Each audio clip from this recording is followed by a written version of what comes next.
A little bit about the first out of the three prohibitions by Torah law. The first one is cooking, and we spoke out that cooking is prohibited when you use any classical form of cooking, whether it's boiling, broiling, barbecuing. All those things are all considered cooking. We did speak out that according to some authorities, maybe microwave cooking is not considered real cooking because it doesn't create real heat, but most halakhic authorities do hold that it's considered cooking, and therefore we assume that it's considered proper cooking. That is regarding the halacha of cooking. Even if it's not cooking, wouldn't like turning it on be a different halacha? Like turning on the microwave? On Shabbat. We're talking on Shabbat. That's on Shabbos, correct. But we're talking about the prohibition of cooking meat and dairy together. So that just great. So like I'm saying, cooking meat and dairy together, that is a prohibition even during the week, right?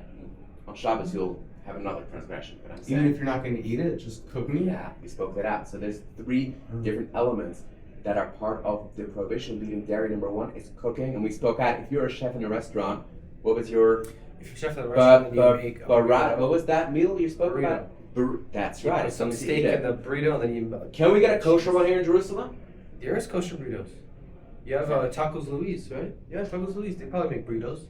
You know what a taco is, right? Of course. So it's basically a taco, but like 5 times bigger, and it's wrapped. It's in like a It's wrap. actually a wrap shawarma. taco is hard. So you got No, but it's not in a soft taco taco. shell. It's in like Soft a. taco. It's in like a Like a wrap. waffle. You know, falafel wrap. Burrito's it's like a taco shawarma. Think of it that Right. way. It's like a Cool. shawarma. By the way, that also, if you have like a non-kosher recipe, you can throw it through AI, ask them to make kosher ingredients for you. That works perfectly. My wife does it sometimes, and then it says afterwards, this can be enjoyed with challah. In any case. Most of the burrito, burrito ingredients are kosher. Yeah, there's no reason why it shouldn't be kosher. I guess if you get kosher meat and everything else, I guess vegetables. Can't do the sour cream, but like Yeah. most food they have like sour cream. Right. With meat. At least Or like cheese. burrito. Right, I totally get that. In any case, so that's like one thing. Even if you're a chef and not planning on eating it, that's a total prohibition to actually cook, but it has to be proper cooking from its temperature of 43 degrees Celsius, or I think we said 110 degrees Fahrenheit.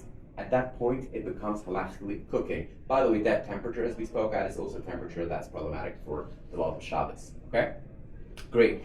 That is regarding cooking. Let's move on to eating. What about eating meat and dairy? Okay, so as we know, one is not allowed to eat meat and dairy. So, how do you see that? Is that a total prohibition in all cases, or is that sometimes maybe a rabbinical prohibition?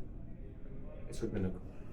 Always is rabbinical? No, it's made. You say, Tzaddik, you say, what is your first name again, Tzaddik? Nathan. Nathan. My oldest son is called Nathan. It's great. What a beautiful name. So in any case, you're saying eating it is always going to be rabbinical? Yes, because it's not explicitly said in the Torah you should not eat. It says you Okay. should not cook. Johnny disagrees with that. If it's hot. No, it's always Torah because you're benefiting from it by eating it. Yeah, but the Torah says you can't. It doesn't say benefit. It says It you does. can't. It says you can't eat it, you can't benefit, and you can't. This is You great. can't benefit. Great conversation, guys. I'll clarify this for you. It says 3 times the same thing. It says, Lo sebashel gedi b'chalev imo. A person should not cook its kid in his mother's milk. Now, we have this concept of a halacha Moshe Sinai, that certain things were taught to Moshe Rabbeinu at Mount Sinai and they were passed down by tradition. And one of the things that were taught to Moshe Rabbeinu, the Gemara explains this, is that although it says 3 times in the Torah that a person shouldn't cook a kid in his mother's milk, but those 3 times are really referring to 3 different prohibitions. So one time when it says that in the Torah, it's referring to cooking. The other time it says that in the Torah, it's referring to eating. And the other time, it's referring to deriving benefit. Okay? So these are 3 different prohibitions, and they're all prohibited by Torah law. So in theory, eating meat and dairy is a Torah prohibition, even if you didn't cook it. Someone else cooked it. For example, you go to a restaurant and eat meat and dairy, so you're doing a Torah prohibition. Now the question is, are all cases of eating meat and dairy Torah prohibitions or not? So that is just a very fundamental point, and I would just bring out this important idea, and I want you guys to understand that, is that what actually is considered meat and dairy. That means like this: meat is kosher, provided it comes from a kosher animal, and dairy is kosher, provided it comes from a kosher animal. Putting it together creates a new entity. That entity is called in Hebrew Basar BeChalav. That is an entirely new entity. So we now have to determine, is the meat and dairy you're eating, is that a Torah-based entity of Basar BeChalav or not? What do I mean with that? I mean that to say with that is that if you cook meat and dairy together, you cooked it together, so now that, since it has been cooked together, as we spoke out how to cook it, it has now become an entity of meat and dairy by Torah law. Eating such food means that you're eating what the Torah refers to as Basar BeChalav, and that's a Torah prohibition. But let's take a different scenario. If you take some cold meat and you put some cream cheese on it, strange, but let's say you would do that, okay? So that's not considered the entity of Basar BeChalav by Torah law. The Torah itself does not recognize that as an entity of Basar BeChalav, since it wasn't cooked as such. It wasn't cooked. And therefore, eating such a thing, it sounds crazy to you maybe, but as far as the Torah is concerned, that's not a prohibition. It is a rabbinical extension. And therefore, someone who eats meat and cheese that has been put together, since it is not the entity of Basar BeChalav, therefore by Torah law it's not prohibited, it is prohibited by rabbinical law. Now obviously, we are careful with the rabbinical law equally as a Torah law, but it does give you a little bit of perspective, and sometimes it can also have halachic ramifications. But in terms of eating it, it's also prohibited, but it's rabbinical only. Does that make sense, guys? So if you go back to like the time of the Beit Mikdash, I'm assuming they also believe this, that meat and dairy is a Torah, eating meat and dairy that's warm is a Torah prohibition. But if you take like the Sadducees who like took the Torah literally and they rejected the oral Torah, they would say that's not a Torah prohibition. Likely, yeah, because it's not explicitly said in the Torah. Yeah, it wasn't explicit. But they would say that cooking would be. Cooking would be because it says it explicitly. Yeah. That's why carrots they have meat and dairy. That could be. That's interesting. Fascinating. Yeah. Okay. Thank you for sharing that. In any case, so that is very important to understand. Is like, and this also comes into when we speak about the third category of deriving benefit. The first thing you have to think about is this a biblical entity of Basar BeChalav or not? If the answer is yes, then it is a Torah prohibition to eat it. If the answer is no, it is not a Torah-based entity of Basar BeChalav because it was never cooked as such. It's cold meat and some cheese together. So then it is prohibited by rabbinical law, not by Torah law. Does that make sense, guys? So therefore, however crazy it may sound, I have no idea how they make cheeseburgers. I don't know. But if you would make a cheeseburger, first put a hot piece of meat on a plate, or your burger on your bun, and your cheese was cooked somewhere else, not together with the bun. Even if it's still hot together, you put it together on the burger, even if it hasn't been cooked as such. So that's not called cooking by Torah law. But it wasn't cooked together. It was already melted. It was cooked. No, because if it's less than 43 degrees, you said. No, so I'll tell you how they make cheeseburgers. You put the burger on the skillet, and they put cheese on it. They put the cheese on the burger while it's still on the skillet. So that is completely cooking. That's makes cooking. it. That is an exact case but of the cheese is not touching the skillet. She's touching the meat, and the meat's on the still skillet. Yes, but that's cooked together. Yes. So that is exactly what we're saying. That's an excellent example of Basar BeChalav by Torah law. That has now become an entity of Basar BeChalav. So the guy who cooked it, if he was Jewish, he would be considered as if he had transgressed now a Torah prohibition of cooking. Yeah, but now, if the guy eats it, he's also committing a Torah prohibition because this is an example of an entity of Basar BeChalav being HaTorah. So what if he cooks the meat, takes the meat off the pan, but it's hot. He puts it on the bun, gets the cheese, puts it on the meat while it's on the 43 bun. degrees. But that's not cooking. It's not being cooked together. But it melts on it. So it's not being cooked. Even if the cheese is hot already, if it's been cooked together, you put it next to each other on a plate, for example, that will not create an entity of Basar BeChalav. But if the burger's at 43 degrees and you put the cheese on top, then that is cooked together because then the burger's cooking the cheese and the burger's still technically cooking. It's still technically cooking. It's still hot in their temperature.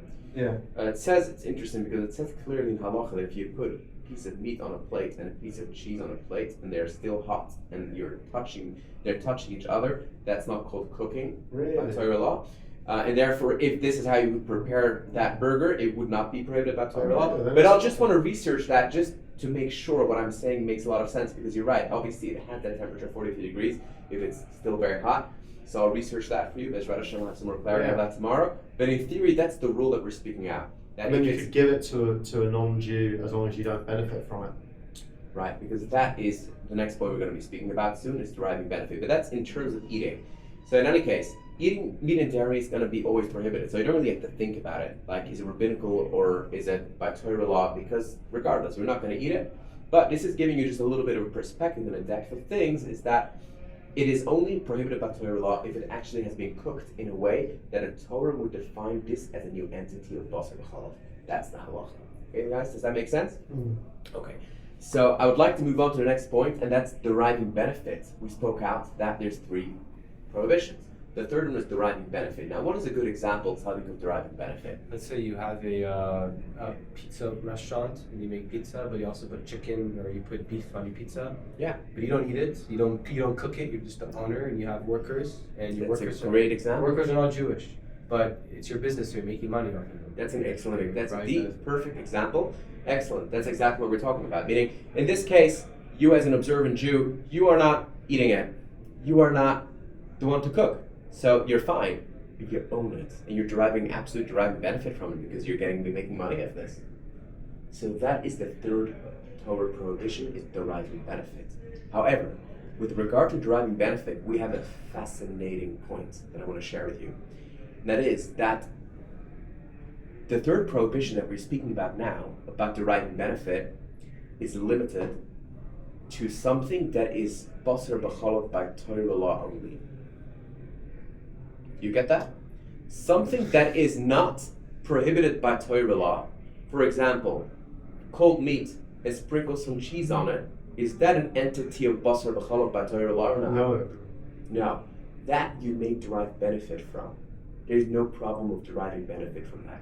So you're saying if I have a sandwich shop and I just sell cold sandwiches, so like I have a bread and I put turkey on it, or let's say I put beef salami on it, and then I sprinkle mozzarella cheese on it. And Beef salami and mozzarella cheese, and it's cold. It's And you're cold. not eating it. I'm You're not eating cooking my it. workers are You're not the Jewish. owner. I'm just the owner, and I'm making, Yeah. let's say, hundreds of thousands a month. Big shop. That's perfectly fine. It's okay. It's not even. Yeah. I don't think it's The meat's not fine even because kosher. what if a Jew that hasn't done tshuva yet walks into your shop and then you're That's a feeding different him? issue, John. That's great. That's an issue of maris ayin. It's a whole different thing. What if the I meat's still not want to kosher? discuss with you. What? But the meat's not kosher, and I'm selling unkosher meat.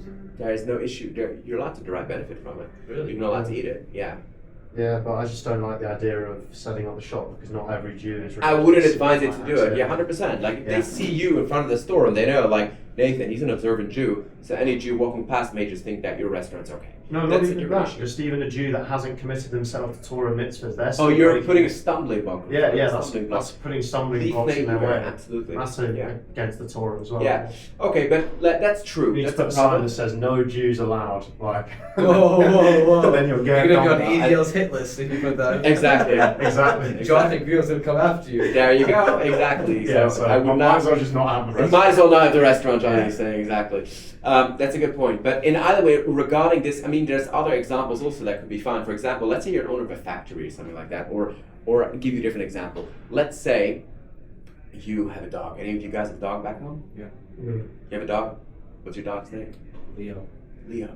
So you make sure to have good dog food for Leo. But maybe your dog Leo also enjoys a little bit of cold meat.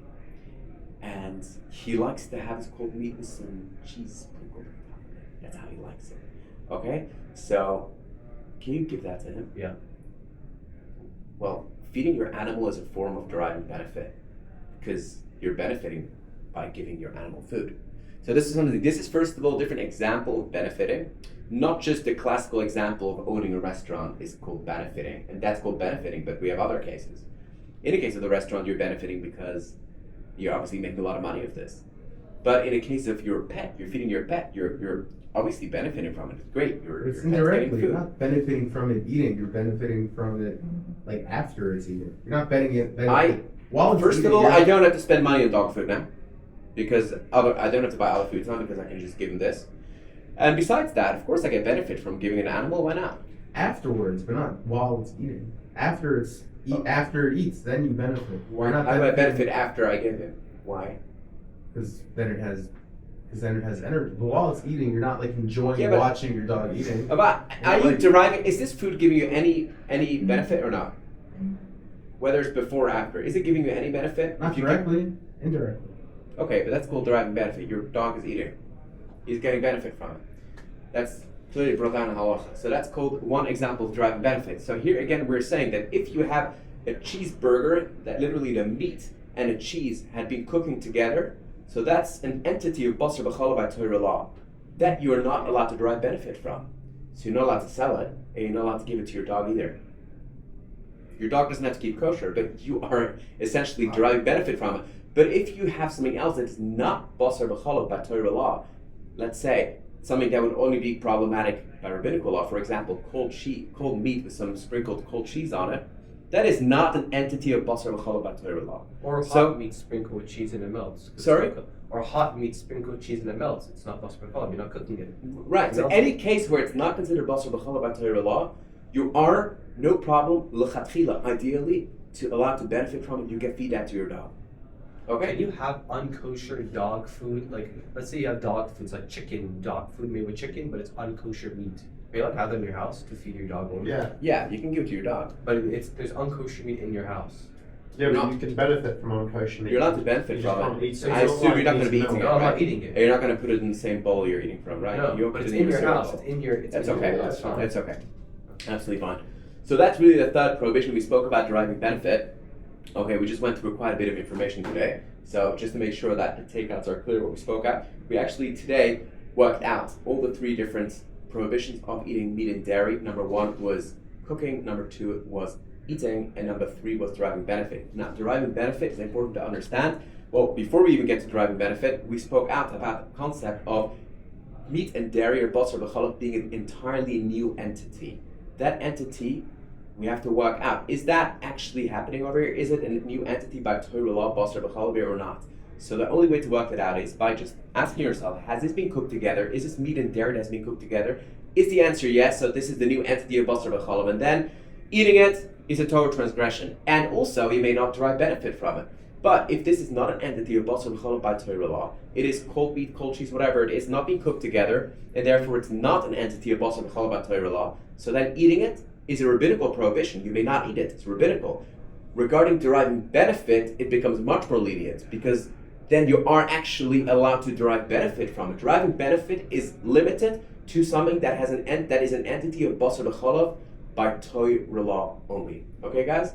So that is what I want you guys to walk out with today. That piece of info. So I have a friend whose dad is Jewish. Yeah. And he owns a pizza shop that's not kosher. But he doesn't eat it until doesn't cook it, and all the workers are not Jewish. Yeah. But he he has cheese pizza, and then he puts the chicken on the pizza and then puts it in the oven, so it's technically cooking. Yeah. Now to change that, you can say like, cook the cheese pizza in the oven, don't put the meat on it, take the pizza out of the oven, then put the chicken on it, let it melt, and then you can sell it. If it's not Basar BeChalav. Yeah. So then he could derive benefit from that. Yeah. Exactly. It's That's exactly the point that we spoke of. Excellent. Okay, guys, let's leave it here for today. And the next classes are going to get